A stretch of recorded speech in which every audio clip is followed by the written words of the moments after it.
Okay, so next up we have the Salomon Sense Pro 10 litre race pack, which is essentially the same design as the 5 litre, but with more storage. So let's take a look at the features, what's similar, what's different about this pack to the other one. Apart from the storage, we have the same design at the front with the quick lace. So again, as I mentioned, this allows for a really personalised fit, designed to move with your body as this pack. You've also got the two 500ml water flasks at the front of the pack. There is a small zip pocket which is perfect for keys and cash, which is just sitting above the race flasks. And then on this side we've also got the same zip pocket which would store a mobile phone, other handy essentials, a map, a compass, those kind of items. And then at the sides we've got the same pockets for storage at the front and right at the sides as well. Here we go. And then at the back, the main difference with this pack compared to the 5 litre is the zipped storage pocket. So you can go into the back for this at the top, or you can come through the side to pack extra items. So we've got the main compartment at the back and then this side compartment as well. So two different areas to pack kit at the back, and you've got more storage in there as well to carry extra kit. So what would you carry extra for a longer distance run or race? Well, you would carry the same items in terms of waterproof jacket, waterproof pants.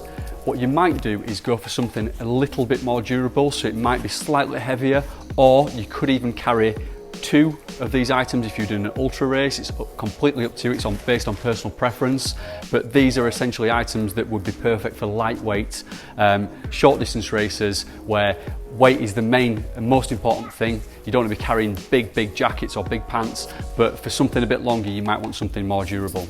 Again, hat and gloves, that would go in the same compartments in your race pack as the 5 litre. You might want something a bit heavier, a bit more durable, in which case I've got an example here of a glove that would be a bit thicker and probably a bit warmer if you were going to be out and exposed to the elements for longer periods of time. Aside from food, gels and fluids, you'd probably carry more of these, and you'd probably carry different types of food as well.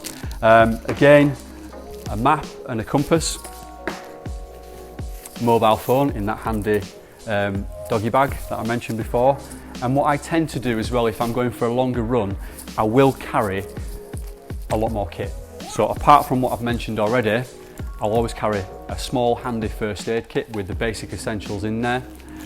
I would also have a bivvy bag.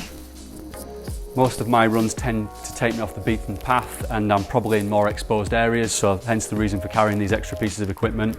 An emergency blanket, that sometimes just goes in for any type of run that I do because it can be packed right down, very small. And these items, they might not come out of the pack, but they're there just in case of emergencies. The other thing I would take, and you would need this for some of the longer races, especially when you're running through the night if you're doing an ultra, is a head torch and a spare battery pack as well. So the problem here is thinking about how you would put all that into one pack and where you would put things within the pack as well. And going back to the points I made previously, you've got to think about what you need to access the most and most frequently. So at the front of the pack, in these handy pockets and the zip pockets and the sides, I would put items that you're going to be using quite often during a run. Mobile phone, if that's the kind of person you are. Always good to get out for those Instagram shots. Food, gels, and again, as I mentioned before, you would probably carry more of these, so they could go at the sides or in the front of the pack. Usually I would put the clothing in the back, so these could go into the zipped pocket at the back or in the top of the pack at the back. What you don't want to do either is put a head torch right at the back of your pack to sit against your skin, because that's going to really irritate you. So I would tend to put that on top of the clothing. So if this is the head torch now and I've already packed my kit, that would go on top of the clothing, so it's not going to be pressed against my back. Thicker gloves, if you're going to take some, they could go down just to act as a barrier between. And first aid kit, that's probably something that's not going to come out very often, so that can go into the back of the pack as well.